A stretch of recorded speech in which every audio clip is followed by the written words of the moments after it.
I'm Chris Berman. Let's get straight to the action. In our first game this week, we had the Broncos come away with a 7-point win. The Cardinals won this contest and will now move to first place in the NFC West. In a long-standing NFC rivalry, we had the Giants pick up their 6th win of the year. Philip Buchanan had a stellar game, but all said and done, his performance wasn't enough to lift his team to a victory. Maurice Morris had over 50 yards receiving and helped his Seahawks beat the 49ers. We had a big injury in this one, and Trey has the lowdown for us. Trey? All right, Chris, thanks. In front of you, we've got the AFC Infirmary Report. And as you can see, they were hit hard this week.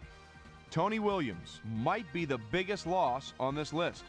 He's suffering from a pulled calf muscle, and that'll keep him out for the rest of the regular season. There's a chance, however, they'll get him back for the playoffs.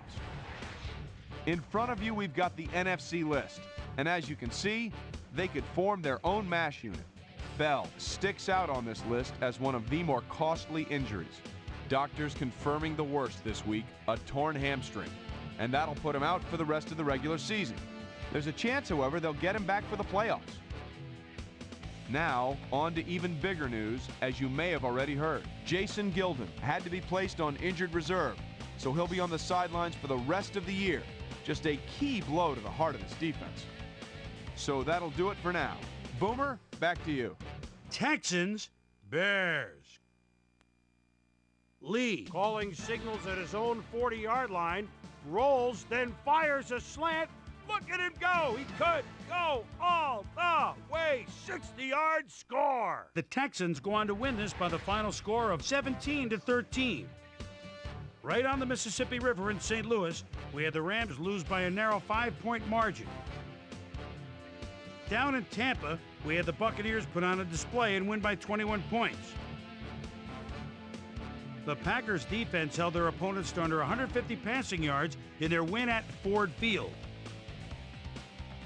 The Falcons won at home and will stay home for next week's game when they meet the Panthers. The Eagles lost this one, but will stay at number 1 in the NFC East. Jets, Browns. Bates is in the backfield. The ball is at the 40-yard line, and the lead man throws a block, shakes off one tackle, bounces outside. Now it's a foot race. The 10, the 5, touchdown. The Jets go on to win this by the final score of 21-14. In a long-standing AFC rivalry, we had the Bills win their 9th game of the year. We had an interesting free agency pickup of note here. Trey's got the lowdown for us. Trey? All right, Chris. Let's switch gears and talk about players that'll have new homes in the National Football League, as free agency continues to play such a huge role in determining a team's makeup. Eddie Freeman will be on the move. You see it there. He'll be getting a nice little payday, too. 4 years, $5.2 million, plus a $1.5 million signing bonus. Warwick Holdman is also on the move as he signs a robust 5-year contract with the Broncos. Sutton is on the move as he gets a contract for what can only be referred to as crazy money. 3 years, $1.6 million. Sammy Parker stepped it up this week and gave his team some added firepower for the win. Derek Mason pulled down 100-plus receiving yards and helped his Titans beat the Ravens. And in our final game, we had the Vikings come away victorious. All right, Chris, thanks. Just 2 weeks to go until the playoffs arrive, and just as we do every year, we're looking at a number of interesting races as teams jockey for position. We'll start it out in the AFC. Meanwhile, let's take a look at how things stand over in the NFC.